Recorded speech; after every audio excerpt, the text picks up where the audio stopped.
Hello, YouTube modeling community. This is Rusty Rotor with what's on my bench. I guess first announcement for the appreciation group build for Old Tom Rambler 69. Mine is complete. I finished it yesterday, basically. Yeah, final touches yesterday. It's all sealed up, put in the box. The only teaser I will give about it is it does have working headlights. It's pretty cool. Had a little fitment issues at the end, which caused some boo-boos here and there. I tried to repair them as best as I can.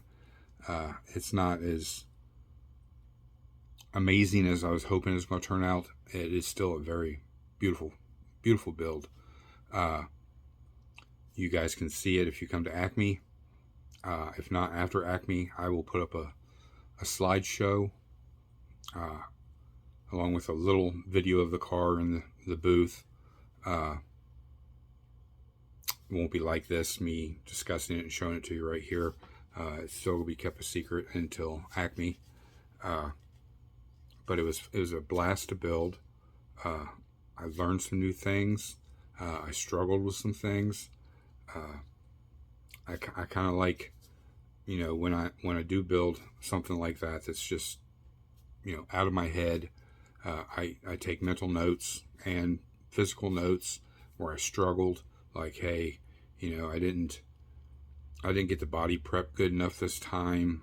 Missed sand marks, that type of stuff. I just jot down, and then I read through that constantly when I got a minute or two, and it refreshes my mind. Okay, pay attention next time to this.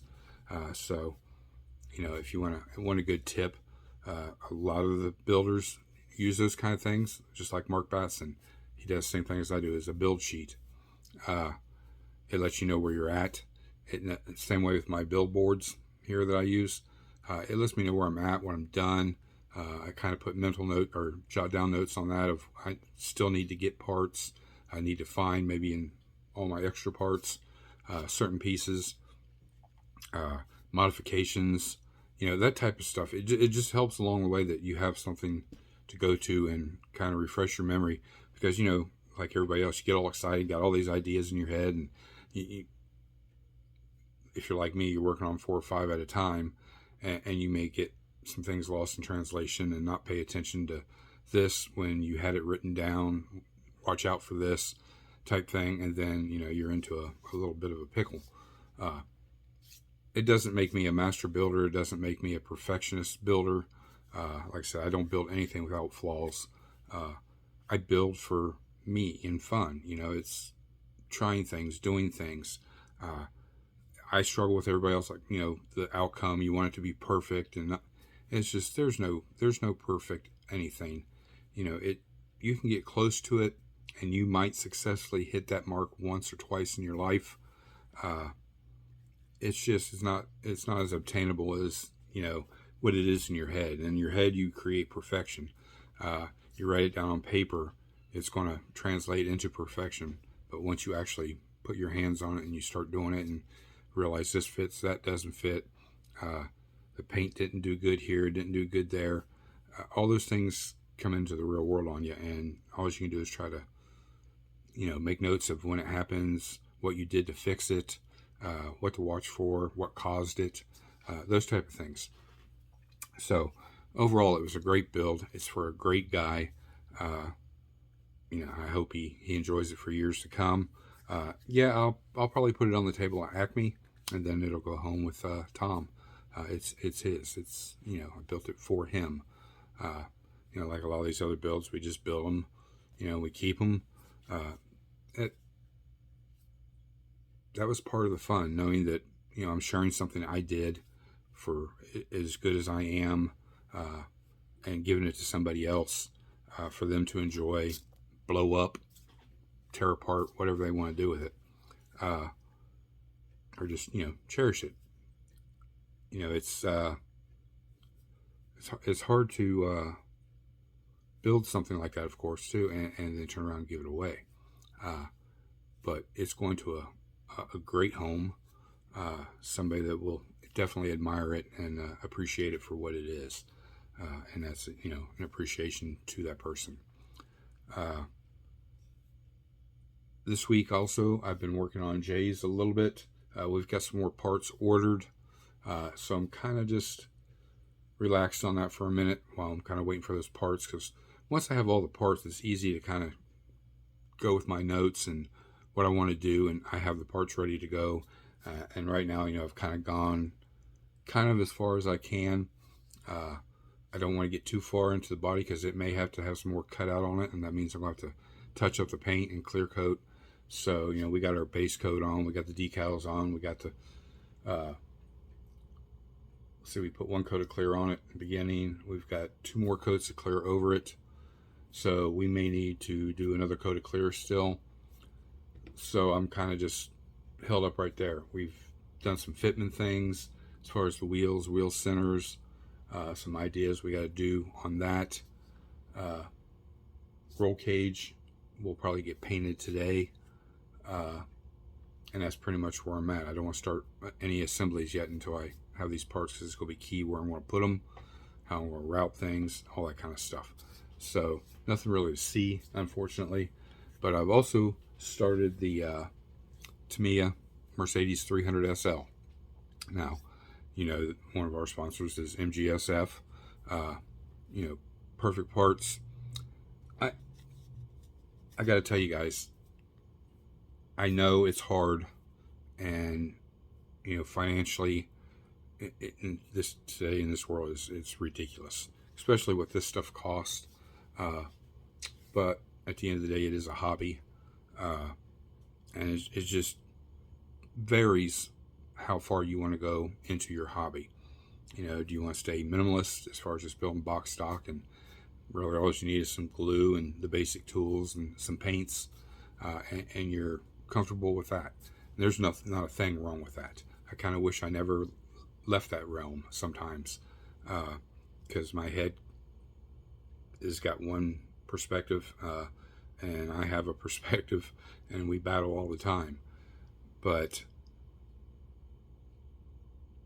things, when you want to do a certain project, are going to cost you money. That kind of throws the bowling on the budget kind of out the door. And that's also in the realm of how far and how deep you want to be in the hobby. You can go deep into the hobby and still ball on a budget, but like I always say, ball on a budget and then save your money for the big things. This would be a big thing because this trans kit is not cheap. It's a little pricey, but there's 2 factors in here. One, I've built very few import cars in my life. I can only remember of 2, maybe 3, and I think they were like Datsun pickup trucks, a Honda, and there was another one. I can't remember what it was. But anyways, I've done like Lamborghinis and Ferraris and, stuff like that. Bugatti I got over there. Those were just easy put together kits from Airfix. And the Lamborghini was a monogram kit. So, when I started this little venture with mgsf, I saw that, he had this trans kit out. And that was kind of my goal, was originally to get him to send that to the channel, and we'll do a build series on it. But we took other steps. He wanted to get established in the U.S. first, and see how the flip around on that was. And it was pretty good because he did send me, the Fat Boy kit. So I told him, I would build it and do a segment on it. And so that's kind of where we're at today. I released the first segment on Instagram yesterday. So if you get a chance, go check out my channel on Instagram. That's about 2 weeks worth of pictures here and there taken through the process. I will, at the end of this build segment, compile all the pictures together in a collage with a small video so you guys can kind of see all the steps I went through. But we're going to talk about what I went through to get to this point. And I'm far from, I guess pain or whatever. So this is the kit. Or, you know, if you've built it before, Tamiya, they're great kits. I didn't hardly have to clean up anything on this body. There was one line here in the front, one line here, and then one in the back. But now with the trans kit, you know, you have to modify. So that's where the fear comes for me.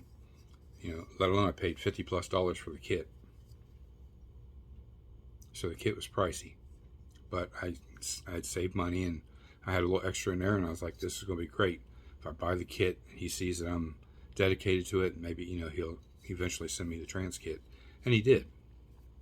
I think altogether, I'm like, if I had to buy everything, I'm probably over $200 deep into this model. And I'm not even done, you know, so I think I wrote in my notes, I probably average about $250, maybe a little more by the time it's said and done. But, you know, if you're like me, even these old classics, I look at them as being, you know, modified, souped up, the racing chassis put on them, but yet you got the old school body with new school flavor on it. And this is exactly what this is. His mind works so well. And people, you know, if you're like me, you're like, wow, how's that going to fit together? I've heard nightmares, stuff doesn't fit very well, you know, and you pay all that money for it, and then it's like you just throw it in the box and put it away because you chalk it up as a loss. Well, I got to tell you, first of all, his instructions are amazing. It's like he's sitting here with me and showing me where to do it, how to do it. You know, there is measurements. Now I'm going to tell you right now, these measurements, I didn't go by them at all. So what I did was I found center. I made a line with a permanent marker up center. I measured what his measurements were and realized that was going to be too big of a gap in there, according to my calipers. And they're brand new. I've used them maybe once or twice.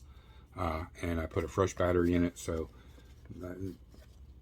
almost $100 pair of calipers. So, you know, I know it's accurate. So that is just way off.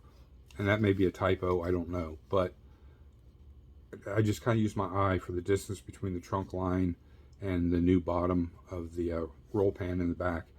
And, you know, I duplicated it. And I forget what measurements I used, but, you know, I also assembled the exhaust and put in there and gave it a little wider space than what the exhaust actually is. And those are what I went with. That way it fits tighter around the exhaust instead of this. But it, believe it or not, my measurements came out to look just like his did in the spacing. And I'll show you. You can see it right there. One above and one below. So, according to him, you got to fill, these are the bumper holes. This is where you mount the bumper. You have to fill those in. So there's a little body work. The original exhaust cutout is on right here. So it's cut out into the body. So you got to fill that in and reshape it. So that was a little body work. Not bad. Got my first coat in and sanded down. I'm ready to put my second coat on. And then we will sand it all down smooth and see what we got. If I can notice anything, I'll put another coat on. If not, once I put the first coat of primer on, of course it's going to show up. So, you know, we can see here. There's where I filled in. You can see I got a little bit where you see those little ripples right there. My fingerprint from mushing it in there and kind of shaping it. So I got to sand this down a little bit, and then I got a little bit to fill in right there on the bumper, and a little bit to fill in there. And you just keep going until it's smooth. Now, the next scary part, because this frightened the crap out of me, but I did it. I was like, okay, great. Just took my time. I made sure I measured everything. I marked it. Then I looked at the picture and I looked at my model and made sure they, you know, they looked the part, you know, distances. I held the exhaust up in there. Everything fits in there. I've got a little wiggle room if something's a little off when I build it. So, okay, I'm okay there. So I went with it. And then I final sanded everything. The next thing was I had my center mark already there.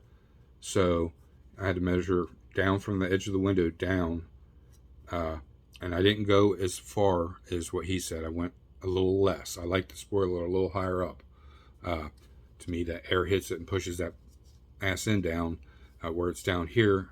You know, wind may come down here, but wind also may fly straight back, and I can catch that spoiler. So I kind of just split the difference. I'm like 3 centimeters, 4 millimeters less than what it says in the instructions, and it turned out pretty good. It's a very little fiddly piece. These parts fit like a glove, exactly how they're supposed to. Minimal fill in. The spoiler, you see how fiddle it is. His supports, the way he does them, everything comes off the supports. And I was a little rough, and I had to stop myself and slow down a little bit because I was scared I was going to break it. But they just separated right off there, no problem. Very little sanding you can see. I had to do underneath to clean off the support marks, which are all on the bottom side. You're not going to see them anyways.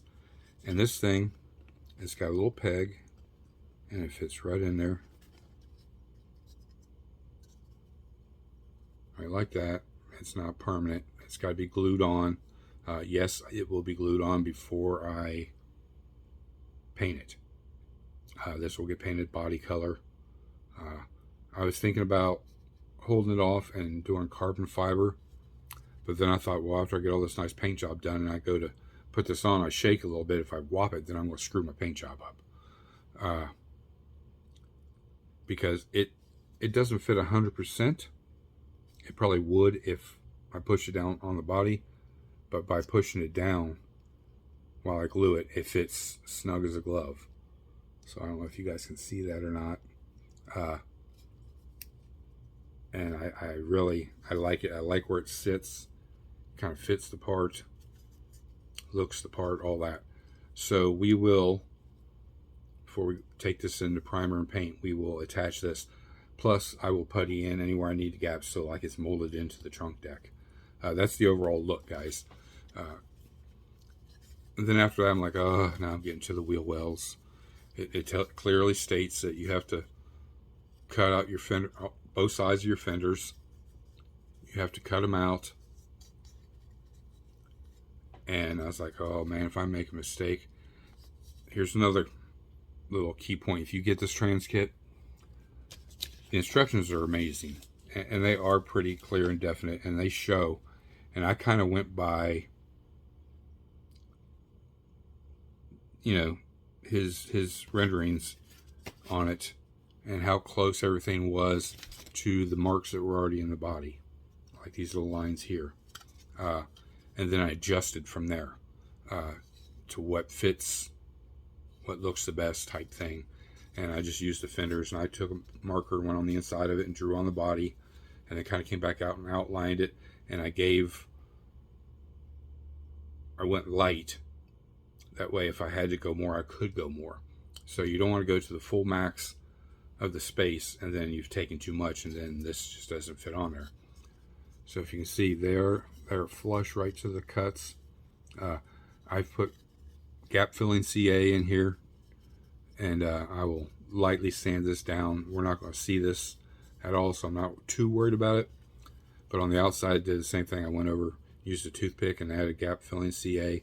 And I got in there with my sanding sticks and my tamiya, sponge, sand, and just sanded it down, worked on it. So now when I get in primer, it'll show all the little imperfections, and I know that then I can sand those, add some putty at the time, and start sanding the putty down. I'll use the Tamiya gray putty, and then afterwards I came back and did a little more, took a little more material away just for it to line up right. It looks right, even if you look at it this way, everything's in line. If I'm off, it's by a millimeter. So I know I'm comfortably okay when I go to put this on the chassis. Everything's going to line up right. And if I need to modify, I can modify at the chassis time to straighten everything kind of back up as far as wheel being centered where they should be, too far forward, too far back, that type of thing. I can make those adjustments then. But right now, the body's been sanded with 400 all the way up to, I think this is 1200. So I'm all sanded at 1200, which is key to go into primer. Some guys go into primer at 400. I like to do a little more, get a little more finer. Be careful when you are fiddling with these things, because if you're like me, I snapped it right there in the middle. It's just, plastic's really brittle. But I used some thin set cement, bonded it. I've got it, it's been sitting for a little while now. So I'll have to come back over the surfaces and lightly sand those areas really good so it doesn't show up as a booger. And we've got the door panels all sanded. They removed very easily. The fitment on them is, guys, you can't get any better than that. It's going to fall off there, but right there, all the seams around it, perfect. Blends right in. It looks like the roof's solid. And come down. I did go back and open the trunk up a little bit more using the back edge of my knife. I did slip once, but I filled that in with putty, and it wasn't real deep, but the putty took care of it. You know, we'll grab the other one here and put it on. They're not going to stay, but I'm very shaky today too, which tells me my sugar is off. But you can see their parts fit. If I quit moving stuff around, there we go. Their parts fit really good. Being all white, you can't even see the gaps. I mean, you can see the outlines there, but they fit nice and tight. No warpage, no anything. These doors are hinged. They will operate.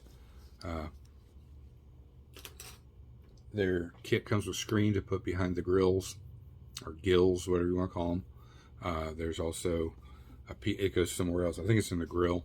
There's a piece that goes in there, but it comes with it. Like right here it is. Gives you what you need to put in there. You got the real metal transfer, like decals. You just cut around it, put it in the spot, rub it down, then peel off the top layer. And then you got the chrome pieces. Not all these will get used, unfortunately, because the trans kit comes with teeny tiny little emblems that say Fat Boy. They go up on the fenders in replace of those Mercedes. Now you can use either or, it doesn't matter, but I'll be using those. And then we have a chin spoiler. I got a little more sanding to do on it. It's still attached, that way it's got something, I don't bind it and snap it. Got a little more sanding to do on it, and it might, I just might carbon fiber that. I don't know yet. It's kind of key. It saddles in there in just the right spot and fits perfect. I've already, dry fit it, I don't know, 2 or 3 times. And I mean, it's where he tells you to put it is pretty much spot on. It's gonna be hard to see, guys, but you can see right there. That's how it's supposed to look. There is a gap between it and the bottom of the chin of the car. That's supposed to be there. But where it mounts fits perfect.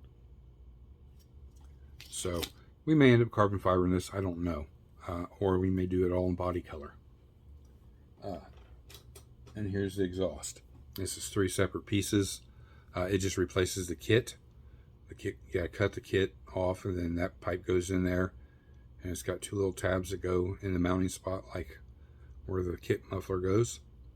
So it's keyed to fit right where it needs to be. But these are like the old Anza bore tips, so we're going to paint all this chrome. When we come back, we are going to do a red stripe. I'm going to try to mask that off and airbrush it so it's a nice clean red line around there. The rest will be like a rippled black finish on it. Chrome in here and a little bit of black on the inside to show the wear of exhaust. So there's the detailing is that comes from you guys, but his parts, they're beautiful, nice, and they fit. These are the measurements I took, not off the muffler, but off the actual exhaust tips. So you can see I got a little gap on each side. That's just in case something's a little off. These aren't going to end up underneath here somewhere. You know what I'm saying?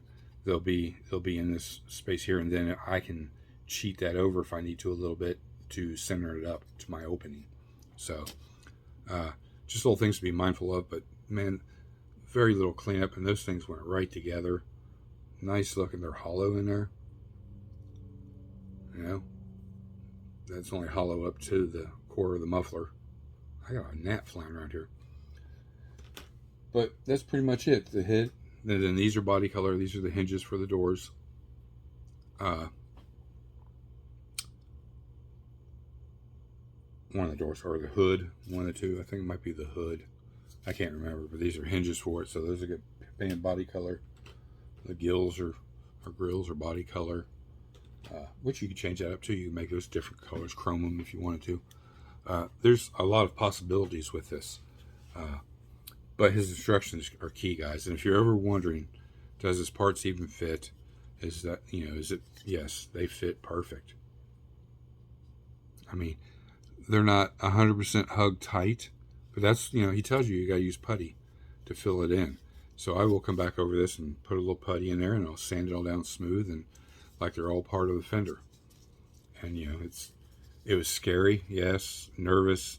I just took a little material at a time, put the flare back up there to make sure it was okay. Then kept taking a little bit more.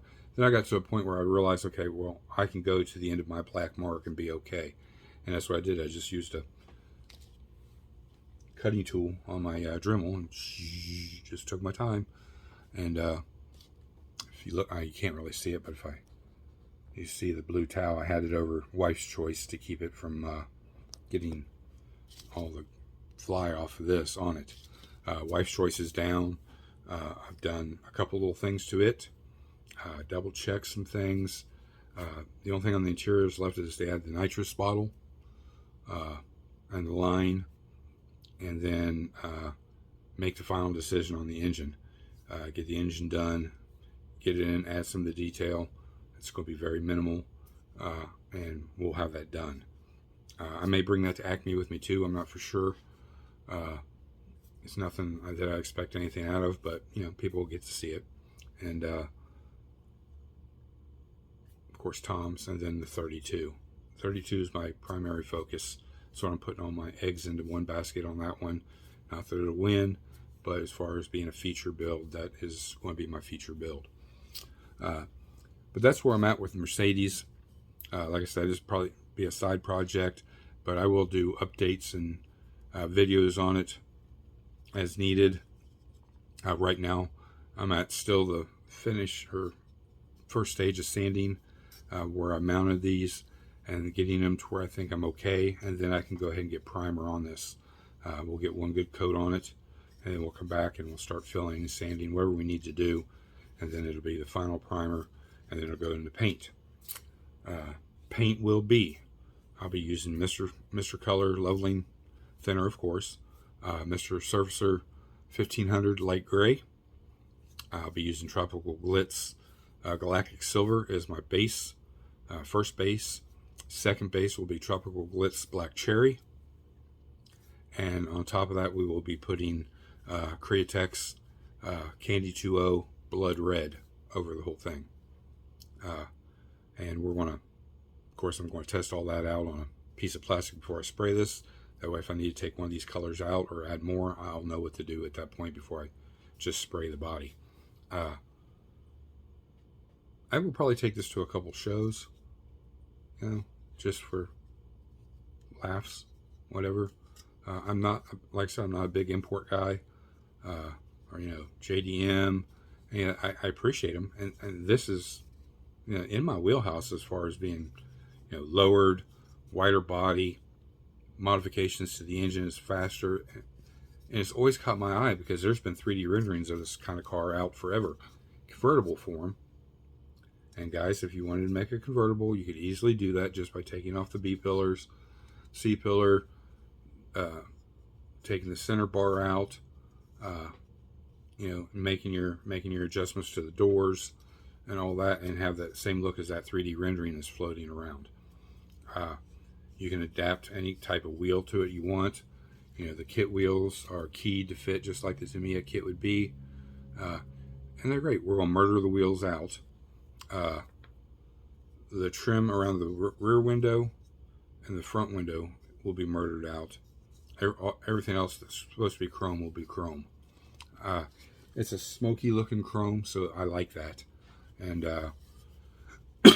excuse me, I think that'll look really good on here. Let me know what you think about it. Would you venture this far and take on something like this? If you want more information on this, I'll try to help you the best I can. Remember, these are available through Upscale Hobbies, which is, I call it local because it's within the United States. Don't get sticker shock. It is a little pricey, but it's worth it. They fit, guys. I didn't have no problems with fitment on any of the pieces so far, at all.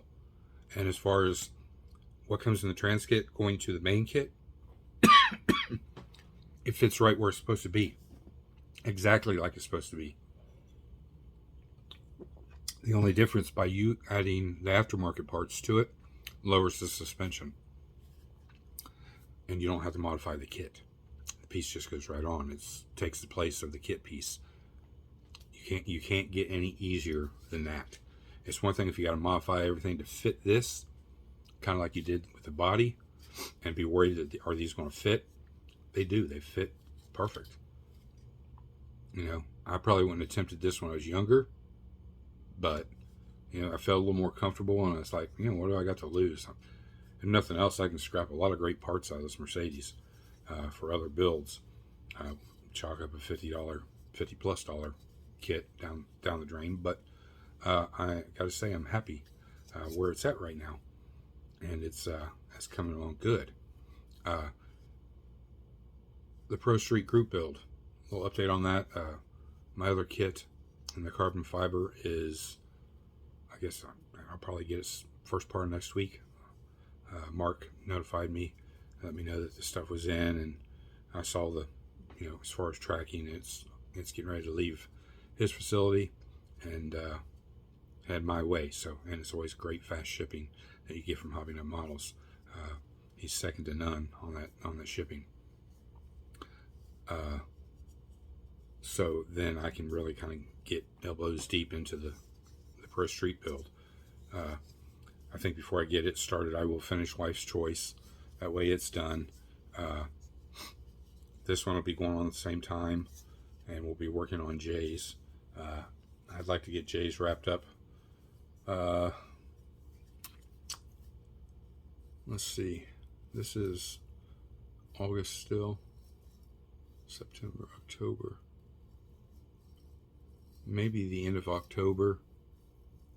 Week or two after I get back from Acme and have it finished up. I like to get him down here before the weather gets bad and the roads are hard to travel. But yeah, I mean, you guys just, if you want to do this, just take your time. I'm feeling a scratch here somewhere. I see it now. Oh, it's a body line. There's a body line down the middle down here too, guys. You guys stand down. I didn't catch that one. It's good that I was feeling around on it and I felt it. And you can barely see it. It goes in between these two dashes, indents here. There's a line. Apparently I got it out on the other side and didn't even realize it. So we got a little more sanding to do right in here too. So I'll get that done after we're done here, and we will get everything as cleaned up as best as possible, and we'll get it ready for the first coat of primer. This worries me a lot. I may cut some really thin strips and put on the underside of the two big parts, the front and back here, or front and back here, just to help reinforce that. I don't think I'll fiddle with that center bar just other than get it cleaned up a little bit. But, that's my first flubber. F-U. Fuck up. Pardon the French. That I've come across on this. My videos aren't for kids, guys. I do like to cuss from time to time. Quite honestly, a whole lot. But we also got the black paint out. We're going to start the base for the 32 today. So that's my goal, is to get the base pieces painted. I I have to get them in clear afterwards. I want a nice satin finish on them. Then we can start getting the base assembled, trying it out, making sure everything sits right, and then attach everything as it's one piece. And I'll be ready to go to Acme. Just got to buy some more batteries to take with me just in case lights burn out or anything like that. Now I'll update you when we kind of get this going. But mainly, guys, if you're thinking about this and you see me when I talk about it, and I did the review on it when it came in, and I stand behind what I said then. It is high quality. They do fit perfectly. Well, let's rephrase that. It doesn't fit perfectly. It fits damn near perfectly. Very little fill in you'll do.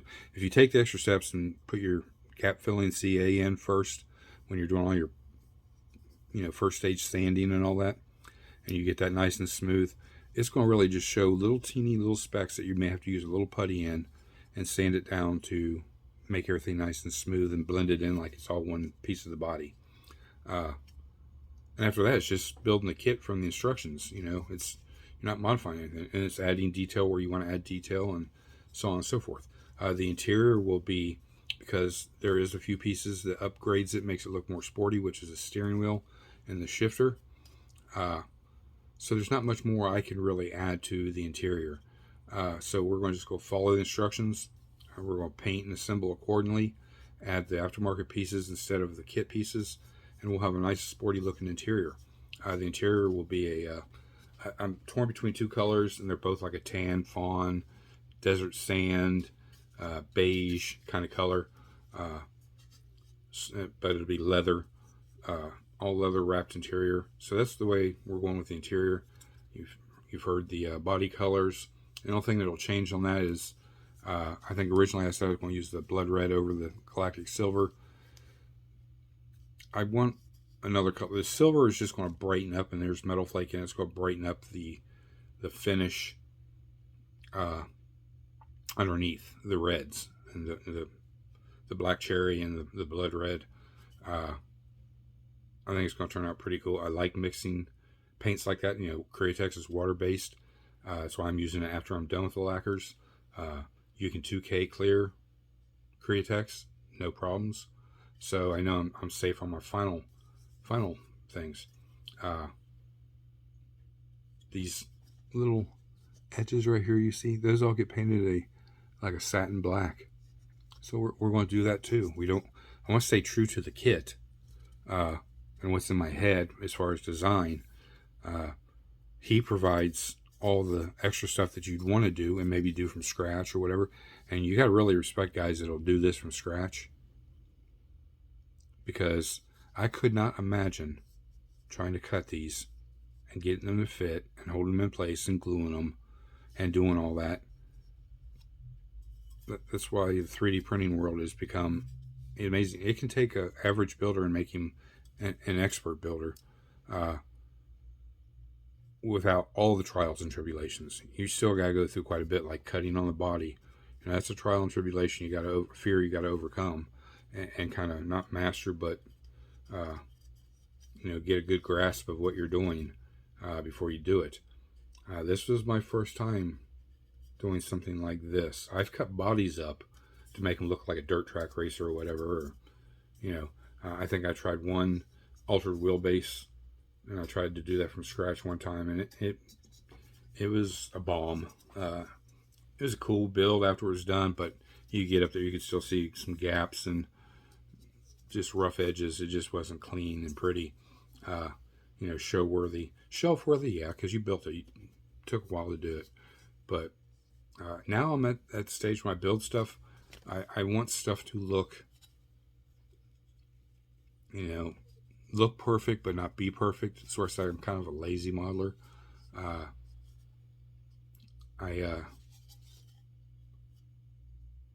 I know I'm not going to be there, but I can be real close and kind of tickle that a little bit, and yet come up with a really nice clean build.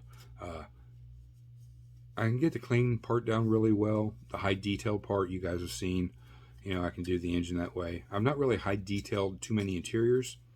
the highest detailed interior car I ever have done would be the green GTX, because I was scratch building in the roll cage, custom console, speaker box in the back, bunch of different things in that. The Chevy pickup truck I did as a commission build. I scratch built the door panels because that kit didn't have any detail whatsoever. So, you know, I've got 2, 3, maybe 4 that I've put a lot of detail on the interior. So when I say, you know, if it's a convertible and that area is open, I kind of want to make sure that it looks really good and clean. The 32, that's why I was so prominent on scratch building the rumble seat. It's open. It's point of detail. It's something I haven't done. So there was the challenge. How well did it turn out? Turned out pretty damn good. And added other little spots of detail that normally, you know, I would never give a second thought to. So it's kind of like this. You guys probably just build the Mercedes, and it'd be a great kit to build. I'd highly recommend the Mercedes 300 SL. Out of Mercedes, other than the AMG, these are my favorite Mercedes. The AMG being the race car version. But as far as, you know, streetable cars, this would be it. It is also my father's favorite. A lot of people don't know that, I don't think, but was my father's favorite Mercedes. He had a 450 SL, which he loved dearly. It was his and his girlfriend's. I think she bought the car and he kind of just maintained it, and he was the one who drove it all the time, so he considered it his. You know, when you're putting your own money into it to fix it up and get it working, it's yours. Even if somebody else bought it, it doesn't mean nothing. My dad would have always kept that car. He would have never got rid of it. In the same way as if he could have ever afforded one of these, he'd have been hog heaven. These things are high dollar automobiles in the real world. But so that's why I said it's so cool seeing a 3D rendering of it all flared out and wider tires, and you see the, you know, updated brakes on it through the wheels, so you know they did a lot of work on a computer to get that look. And man, would it be cool to do that to a model, and then, you know, roll around a few months later, mgsf's coming out with the kit to do that. Now it's up to you if you want to make it convertible, keep it a hard top, how far you want to go into modifying. I like the hard top. I like the gold wings, you know, the doors being open that way. Other guys would just rather have the lower doors and make them hinged and open or whatever. But maybe if I do one again, we will attempt that. Turn it into a convertible. I'll have somebody design on a 3D printer the boot for the convertible top. I don't know if there's this version in convertible. If you guys know, you can let me know down in the comments. I'll check that out. That'll take a lot of work and process out of it. I'll just need another trans kit and another 300 SL. But if you're thinking about this, like I said, guys, go for it. I don't think you really have a lot to lose in the scheme of things. If you just take your time and be patient, double check everything before you eat away all the material. Just make sure that fender fits where you're wanting it to fit. And, you know, I could easily go back in now and take away some more material. If I need to, I can. And my next stage is to put the chassis together. So I will have basically a rolling chassis, and I can tell if the tires are hitting this material right here. I know I can grind it down a little bit more before I put it in paint. So just be mindful of going back and forth, test fitting, adjusting, you know, so on and so forth. And then once you got it and everything fits good, like it is, then do all your final sanding and any body work you got to do, and then finish her out. And if you guys attempt this, please send me emails, show me your work. I'd love to see it. It's not like I say it all the time. You guys aren't next door. You can't just come over and say, "Hey, Rick, look what I'm working on." You know, what do you think about that? You know, would you any ideas? Well, that's my way of doing it, is by you guys sending emails. Another subscriber's reached out to me email. Is going to be helping me on the gas station garage diorama, which it's floored me that somebody offered to do that, because there's some key pieces, and I've been looking for certain files to be able to do it, and like I said, my printer's down anyways. So it's like, you know, you kind of lose your mojo for the diorama. I've got a lot of mental work. A lot of elbow grease too, just stripping the freaking drywall of getting that thing started. And I got piles of stuff underneath that desk that go to it that I need to make it happen. And we are. And thanks to the subscriber, when the parts come in, I'll show them to you. He'll get a shout out from me, and he'll get a lifelong thank you for helping me on that. And I will on the actual build, there will be a plaque. I'm going to have a plaque made for it on the front, and I'm going to list the people that donated parts to the diorama, so their names will be forever engraved into the plaque. Because there's several right now. There's 3, actually 4, that have donated stuff to it, and then one guy that did a lot of trading with, which you all know, Jimmy Ledford, Leadhead Customs. He traded me a lot of kits back and forth to get the kits that I needed for that, and parts that he had extra. So his name will go on it as well. It's just my appreciation for the help, to make something happen, or come to life, or to happen, however you want to perceive it. But it's Friday, guys. You have a great weekend. Take a second here. Thank you to all my past, present, and future subscribers. We've been pedaling backwards again, guys. And we were up to almost, I think, 950. I think we got as high as 949. I don't know why.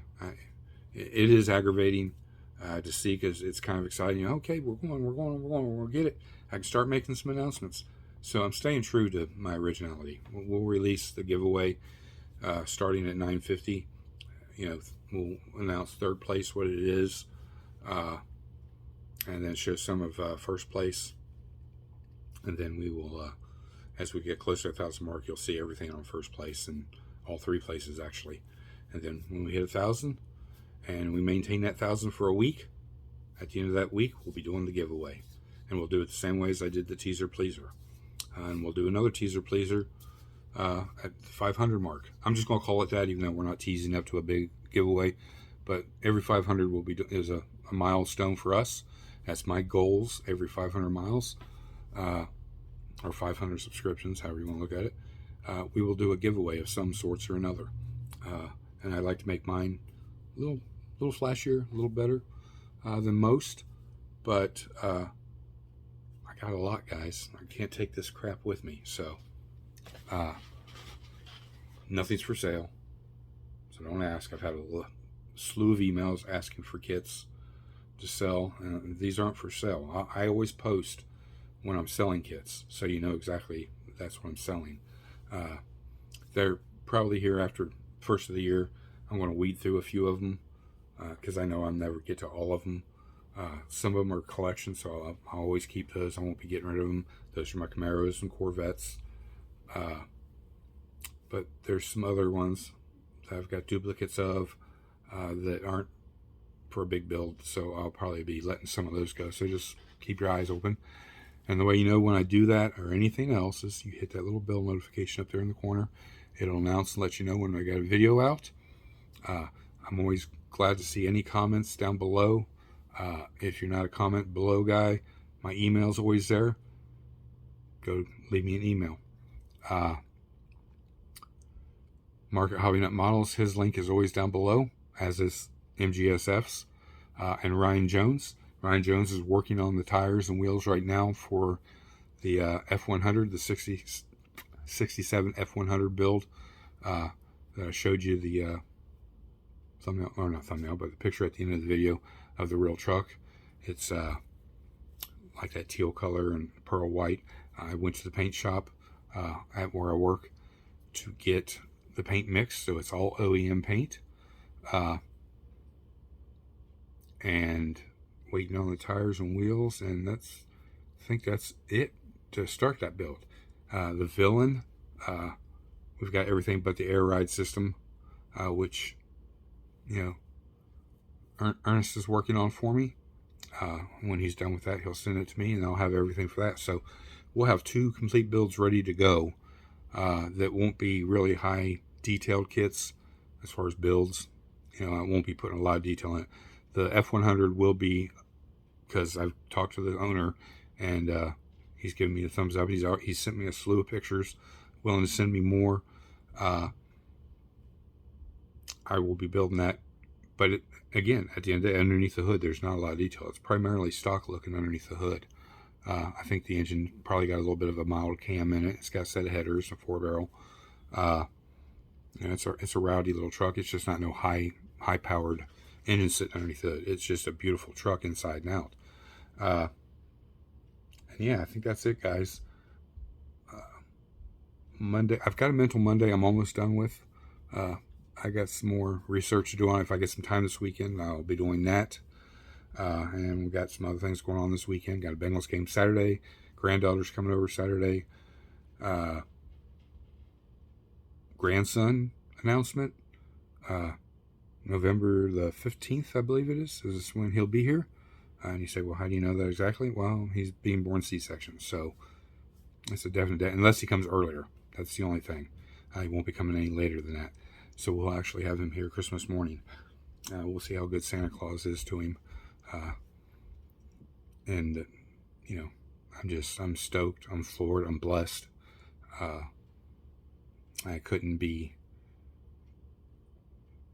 I don't even have the words for it, guys. I got a great wife, terrific wife that supports me in this hobby. I know a lot of you as well do. A lot of you guys got girlfriends that are supportive of it.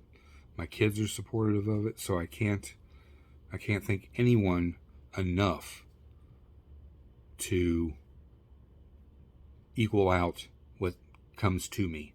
All I can do is say thank you. And we'll kind of leave it at that.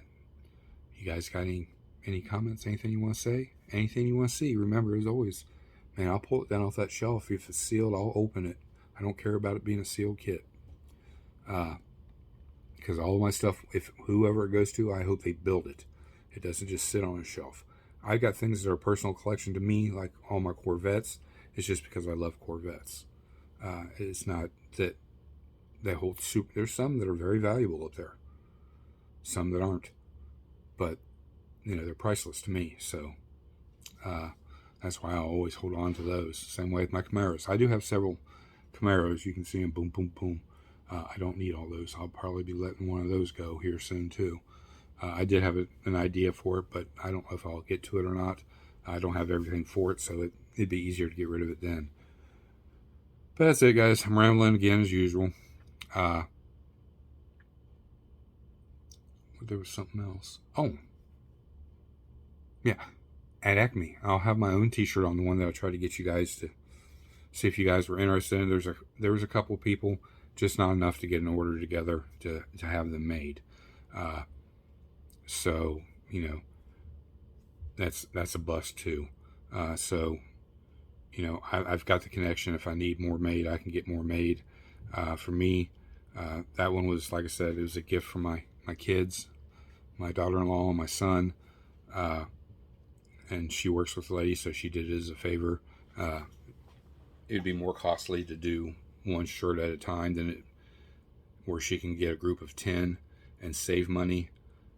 That's the key thing. Her saving money means you save money, I save money, and I can make a little bit of money type thing. You know, but it is what it is. If there's more interest in it down the road, we will definitely embark on it. The coffee mug, and the hats being made, as far as I know. Last time I checked. When those do come in, we'll review those. Those will be available. I think there's kind of a one-off type things, not like having to have them in a group. And we'll let you know what they would cost you with shipping and everything like that when they come in, and I can take a look at them. But that's all I got, guys. I think we're all caught up on everything. And I'm not real busy next week, but I got a few things to do. So we'll see if I can get that Mental Monday in order. I know a lot of you guys like that Mental Monday. I like doing them. And we'll see if we can get it closed up and ready, and then we'll put it out here. So until then, guys, this is Rusty Rotor. I'm out.